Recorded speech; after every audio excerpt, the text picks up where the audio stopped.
अहम खबर शामिल करें। ओपन मार्केट में डॉलर की कीमत में 6 रुपये इजाफा कर दिया गया है। ओपन मार्केट में डॉलर 306 रुपये पर ट्रेड।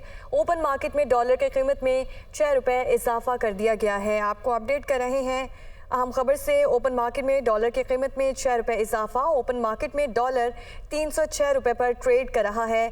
ओपन मार्केट में डॉलर की कीमत में 6 रुपये इजाफा हो चुका है। ओपन मार्केट में डॉलर 306 रुपये पर ट्रेड कर रहा है। इसी पर बात करने के लिए head of business desk Haris Zameer हमारे साथ मौजूद हैं। हारिस बताएगा, ओपन मार्केट में डॉलर की कीमत में 6 रुपये इजाफा कर दिया। प्रेशर बहुत ज्यादा है, दूसरी पे सेलिंग बिल्कुल नहीं है। और बहुत सारी जो एक्सचेंज कंपनीज में बातचीत रही, उन्होंने कहा उनके पास डॉलर की अवेलेबिलिटी कम है। जो इकोनॉमिक सिचुएशन है, बजट करीब है, इसकी वजह से होर्डिंग भी है। प्लस ये कि लगता है कि ड्यूटीज वगैरह में कुछ इजाफा होगा, तो लोग जो है वो ऑफ बुक जो है वो उसको रियलाइज कर रहे हैं। थोड़ी सी ट्रैवलिंग भी जो है वो ना होने के बराबर है, लेकिन रियाल की वजह से थोड़ा सा प्रेशर है, पेमेंट्स है, इसकी वजह से इसमें इंक्रीज देखा जा रहा है। Head of business desk Haris Zameer हमारे साथ मौजूद थे, आपका शुक्रिया।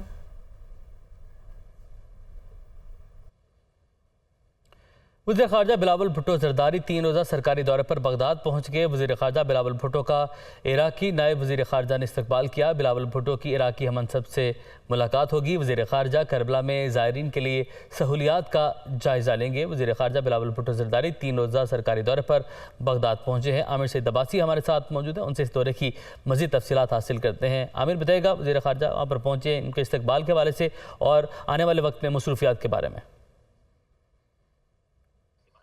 देखिए, वज़ीर ख़ारजा बिलावल भुट्टो ज़रदारी उर्दन का दौरा मुकम्मल करने के बाद अब इराक़ पहुँचे हैं, जहाँ पर 3 रोज़ा अहम सरकारी दौरा होगा वज़ीर ख़ारजा बिलावल भुट्टो ज़रदारी का। बगदाद एयरपोर्ट पर पहुँचने पर उनका नायब वज़ीर ख़ारजा इराक़, इसके साथ साथ जो पाकिस्तान के सफ़ीर थे मोहम्मद अमजद अली, इसके साथ साथ जो दीगर सरकारी हुकाम थे, उन्होंने इस्तकबाल किया बिलावल भुट्टो ज़रदारी का बगदाद एयरपोर्ट पर। और उसके बाद अब वज़ीर ख़ारजा बिलावल भुट्टो ज़रदारी का आज जो इराक़ के नायब वज़ीर आज़म हैं और साथ में इराक़ी वज़ीर ख़ारजा हैं, उनके साथ अहम मुलाकात होगी और दो तरफ़ा उमूर के ऊपर बातचीत होगी। इसके साथ साथ इस अहम सरकारी दौरे पर वज़ीर ख़ारजा बिलावल भुट्टो ज़रदारी पाकिस्तान और इराक़ के दरमियान जो अहम मुआहदे हैं उन पर भी दस्तखत करेंगे और इसके साथ साथ दीगर जो यादाश्तें हैं उन पर भी दस्तखत की जाएंगी। इसके साथ साथ वज़ीर ख़ारजा बिलावल भुट्टो ज़रदारी दौरा करेंगे मुख्तलिफ़ ज़ियारात का, और ये भी उनके प्लान में शामिल है। और ये 3 रोज़ा अहम सरकारी दौरा है जिसमें वो पाकिस्तान और इराक़ के दरमियान होने वाले जो मुख्तलिफ़ मुआहदे हैं उनकी यादाश्तों पर भी दस्तखत किए जाएंगे। आमिर सईद अब्बासी, आपने अपडेट किया, आपका शुक्रिया। और लाहौर में मॉडल टाउन में वज़ीर आज़म शहबाज शरीफ से मौलाना फजल रहमान की मुलाकात में मुल्की मजमूई सियासी सूरत हाल पर तबादला ख्याल किया गया। दोनों रहनुमाओं के दरमियान मुलाकात 30 मिनट तक जारी रही। मौलाना फजल रहमान के आयात सादी के घर भी आमद, भाई के इंतकाल पर ताज़ियत की गई। Deputy bureau chief Lahore Hasan Raza हमारे साथ मौजूद हैं। हसन बताएगा इस मुलाकात के हवाले से। जी बिल्कुल, वज़ीर आज़म शहबाज शरीफ से मौलाना फजल रहमान की मॉडल टाउन में उनकी रिहाइशगाह पर मुलाकात हुई और मुलाकात में मुल्क की मजमूई सियासी सूरत हाल पर तबादला ख्याल किया गया। दोनों रहनुमाओं के दरमियान मुल्क की जो माशी सूरत हाल है, जो आइंदा बजट पेश करने जा रहे हैं, उसके हवाले से वज़ीर आज़म शहबाज शरीफ ने कहा कि खैबर पख्तूनख्वा का बूढ़ी बजट 4 महीने के लिए तजवीज़ किया जा रहा है और खैबर पख्तूनख्वा का बूढ़ी तरक्याती बजट 268 अरब रुपए तजवीज़ किया गया है। उनका ये कहना था फजल रहमान ने कि कुछ जो है वो डेवलपमेंट प्रोजेक्ट के साथ साथ कुछ जो दीगर मसाइल हैं उसके हवाले से भी जो है उनके साहबजादे जो कि वफाकी वजीर हैं उनकी जानिब से ब्रीफिंग दी गई, जिस पर शहबाज शरीफ ने कहा कि इन तमाम मामला को बजट में जो है वो साझेदार से मुतल्लिक जो मुशावरत की जाएगी। दोनों रहनुमाओं के दरमियान सियासी मामला पर भी जो है वो तबादला ख्याल किया गया, जिस पर मौलाना फजल रहमान का ये कहना था कि जो फितना जिसने मुल्क में नुकसान पहुंचाया उसको हमें कैफे किरदार तक। मुलाकात में मुल्क की मजमूई सियासी सूरत हाल पर तबादला ख्याल किया गया। Deputy bureau chief Hasan Raza हमारे साथ मौजूद थे, आपका शुक्रिया। जहांगीर तरीन की जानिब से ग्रुप रहनुमाओं से हतमी मुशावरत जारी। जहांगीर तरीन ने आज करीबी साथी रहनुमाओं का मुशावरती इजलास दोबारा बुला लिया है। आज पार्टी के नाम और दीगर अमूर के बारे में मुशावरत की जाएगी। नुमाइंदा खुसूसी लियाकत अंसारी हमारे साथ मौजूद है। लियाकत, एक और बैठक होने जा रही है।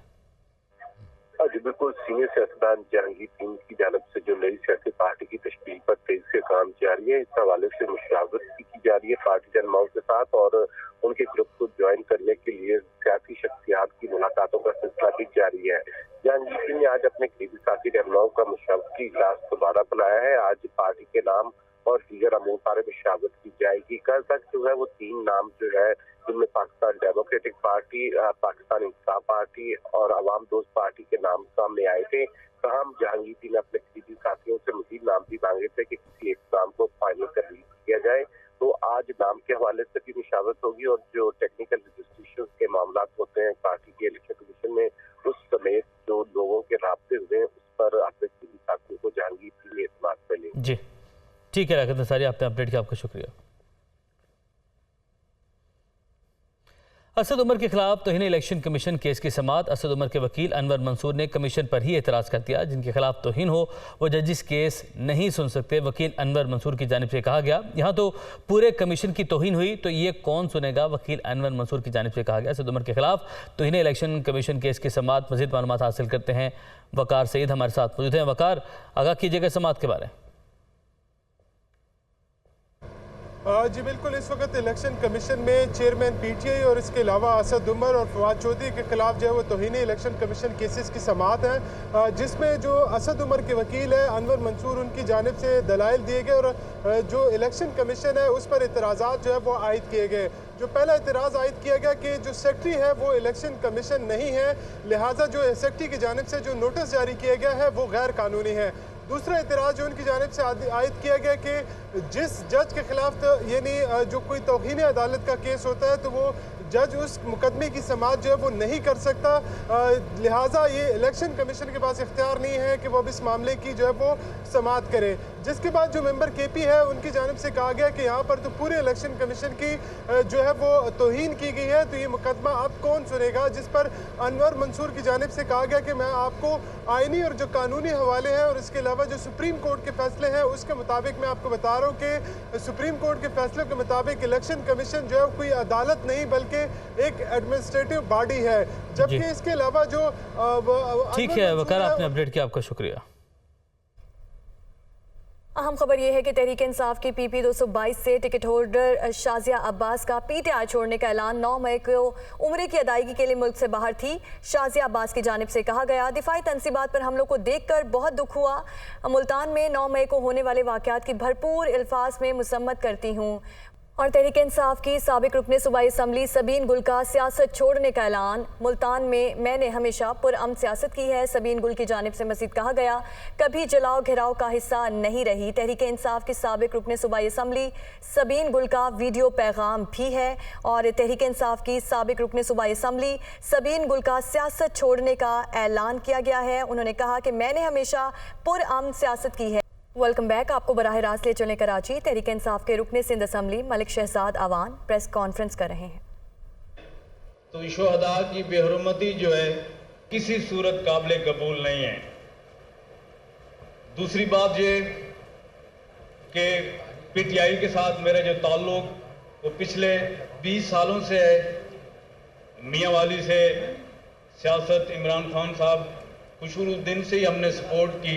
हमारे बड़ों ने, हमारी बरादरी ने 1997 का पहला जो इलेक्शन इमरान खान साहब हमारे मियाँ वाली अपने आबाई शहर से लड़े, 1997 के अंदर वो सीट हार गए। फिर 2002 के अंदर 2002 में इमरान खान साहब जब हमारे आबाई शहर मियाँ वाली की सीट जीते, हमारे घर वाले, हमारी बरादरी, हमारे बड़े उस टाइम से इमरान खान साहब को सपोर्ट करते हुए आ रहे थे।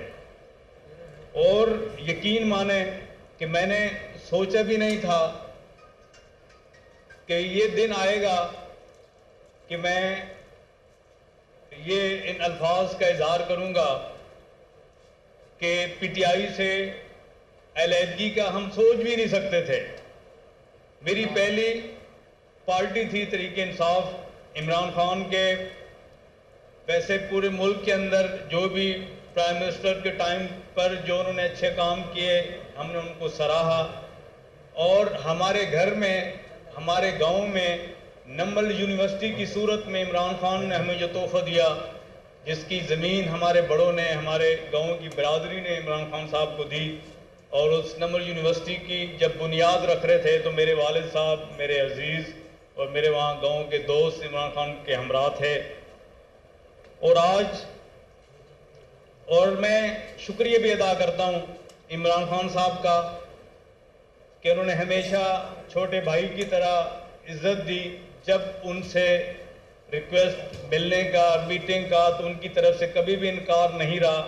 शायद मैं कराची के उन MPs में या कराची की उस लीडरशिप में मेरा नाम था कि जब चाहूँ, जिस वक्त चाहूँ, खान साहब प्राइम मिनिस्टर थे तब भी मेरी उनसे मुलाकातें होती रहीं। बहुत सारे लोग आज पार्टी छोड़कर जा रहे हैं तो साथ में वो ये भी कह रहे हैं कि खान साहब ने कभी मेरे हवाले से ट्वीट नहीं किया या मेरे हवाले से कभी उन्होंने हमें डिस्कस नहीं किया। तो हम उन लोगों में से नहीं हैं।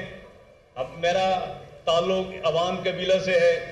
जिन लोगों के भी हमारे ऊपर एहसानात होते हैं, हम अपनी नस्लों को भी बता कर जाते हैं कि फलां शख्स ने, फलां लोगों ने हमारे ऊपर एहसान किया था। तो आज जो कराची की तहरीक इंसाफ की लीडरशिप थी या मौजूदा है, चाहे वो इमरान इस्माइल हों, अली जैदी साहब हों, आफ्ताब सिद्दीकी हों, पार्टी छोड़ गए, फिरदौस शमीम नकवी हों, अपोजिशन लीडर हलीम आदिल शेख हों, खुरम शेख जमान हों, जितने भी MPs MNAs थे, सब ने मुझे बेपनाह प्यार दिया, इज्जत दी। कराची के वर्कर्स का मैं शुक्रिया अदा करता हूँ। अपने बल्दिया टाउन के यहाँ से इलेक्ट हुआ, वहाँ के अपने वर्कर्स का शुक्रिया अदा करता हूँ, आवाम का शुक्रिया अदा करता हूँ। और आज बगैर किसी दबाव के, बगैर किसी प्रेशर के मैं ये ऐलान करता हूँ कि 20 से 22 साल का तहरीक इंसाफ के साथ जो सफ़र था, जो साथ उनके रहे हम इमरान खान साहब के, तो आज उनसे मैं अलहदगी का ऐलान करता हूँ। तहरीक इंसाफ से अपनी राय जो हैं वो अलग करता हूँ। और मैं फिर से ये कहूँगा कि बहुत ज़्यादा उम्मीदें हमें इमरान खान साहब से थीं, हमें नज़र आ रहा था, हमने बहुत ज़्यादा उम्मीदें लगाई हुई थी। ये अल्लाह जानता है कि किसने ये 9 मई के जो अटैक हुए, जो वाक़यात हुए, उनके अंदर कौन लोग इन्वॉल्व थे, किसने ये किया। तो उनको भी, ना सिर्फ उन लोगों को जिन्होंने ये 9 मई इस्लामाबाद के अंदर पिंडी में GH पे अटैक किया और लाहौर में जिन्ना हाउस हो या मियाँ वाली के त्यारे पर अटैक किया, उनको सज़ा मिलनी चाहिए। बल्कि मैं ये भी डिमांड करता हूँ कि जो इनके पीछे था, जिन्होंने ये साजिश। हम मुस्लिम लीग नून बाग में जलसा कर रही हैं। मरियम नवाज 3 बजे तक जलसा गाह पहुंचेंगी। 8 जून को होने वाले इंतखाबात और जलसा गाह का अहवाल जानते हैं दुनिया न्यूज़ के नुमाइंदा खुरम परवेज से। जी बिल्कुल, मुस्लिम लीग नवाज जो है आज बाग में एक जलसा करने जा रही है। ताहम ये उसका एक इंतखाबी जलसा है। हल्का LA 15 की जो नशिस्त खाली हुई थी उस पर 8 जून को जो है इंतखाबात होने जा रहे हैं। इस जलसा गाह की इस वक्त बात की जाए तो यहाँ पर सिक्योरिटी के सख्त तरीन इंतजाम किए गए हैं, मगर उस तादाद में या उस तरीके से लोग जो है अभी जलसा में पहुँच नहीं पाए हैं। ताहम 2 बजे के जो वक्त है वो इंतजामिया की जानब से तो दिया गया था, लेकिन उम्मीद यही की जा रही है कि ये जलसा जो है वो लेट होगा और तकरीबन 3 या 3:30 बजे तक ये जलसा जो है इसका आगाज किया जाएगा। और मरियम नवाज जो है उनके बारे में ये इतलात है कि वो 3 बजे जो है बाग पहुंचेंगी। जी, और अब आपको बताएं कि आइंदा माली साल के बजट में इंपोर्टेड लग्जरी आइटम्स पर टैक्सेस बढ़ाने की तजवीज़, महंगे इंपोर्टेड मोबाइल मजीद महंगे होने का इम्कान। ज़राए का कहना है कि FBR बजट में $100 से ज़ायद मालियत के मोबाइल पर ड्यूटी बढ़ने का इम्कान है। मालूमात हासिल करते हैं मुदस्सिर अली राना। मुदस्सिर, मजीद कितने टैक्सेस और लगेंगे? जी, आइंदा माली साल 2023-24 का बजट इस वक्त तैयारियों के आखिरी मराहिल में है और ज़राए FBR की जानिब से बताया गया है कि आइंदा माली साल का जो बजट पेश किया जा रहा है इस पर दरामदी जो लग्जरी आइटम है उस पर मज़ीद टैक्सेस आयद किए जाएंगे। जो आपने सवाल किया है कि कितने टैक्सेस आयद किए जाएंगे, तकरीबन जो मिनी बजट फरवरी में लाया गया था उसको अब आइंदा माली साल के लिए कंटिन्यू किया जाएगा। 500 बिलियन के टैक्सेस इससे लगेंगे फर्दर और तकरीबन 200 अरब रुपए के नए टैक्सेस जो है लगेंगे। तो मजमूई तौर पर आइंदा माली साल के जो बजट में 700 से 750 अरब रुपए तक के नए टैक्सेस लगेंगे। अब जो तैयारियां इस वक्त FBR में की जा रही हैं लग्जरी आइटम पर, दरामदी लग्जरी आइटम पर सेल्स टैक्स बढ़ाने की, उसमें तकरीबन जो जितनी भी लग्जरी आइटम है उन तमाम पर 25% सेल्स टैक्स आयद किया जाएगा। जैसा कि $100 का मोबाइल, $100 मालियत का जो मोबाइल फ़ोन होगा उस पर भी सेल्स टैक्स बढ़ाए जाने की तजवीज़ है और उस पर टैक्स मज़ीद बढ़ा दिया जाएगा। इसी इसी तरह जो मेकअप का सामान होगा इंपोर्टेड, जो खवातीन के लिए बैग्स होंगे, जूते होंगे, ज्वेलरी होगी, उस तमाम पर सेल्स टैक्स 25% आयद कर दिया जाएगा। जो मर्दों के लिए ग्लासेस होंगे और उनके पहनने की चीज़ें होंगी, कपड़े होंगे, जूते होंगे, उस पर भी सेल्स टैक्स 25% आयद कर दिया जाएगा। जो दीगर खाने पीने की अशिया होंगी जिसमें चॉकलेट्स हैं, इंपोर्टेड टॉफ़ियाँ हैं, उस पर भी 25% सेल्स टैक्स आयद कर दिया जाएगा। जो दरामदी फानूस होंगे, लाइट्स होंगी, फिलिप्स लाइट्स होंगी, उन तमाम पर 25% सेल्स टैक्स आयद कर दिया जाएगा। LED होंगी और इसके अलावा जो दीगर इलेक्ट्रॉनिक्स का सामान होगा उस पर भी 25% मज़ीद टैक्सेस आयद किए जाएंगे। आपने अपडेट किया, आपका बहुत शुक्रिया।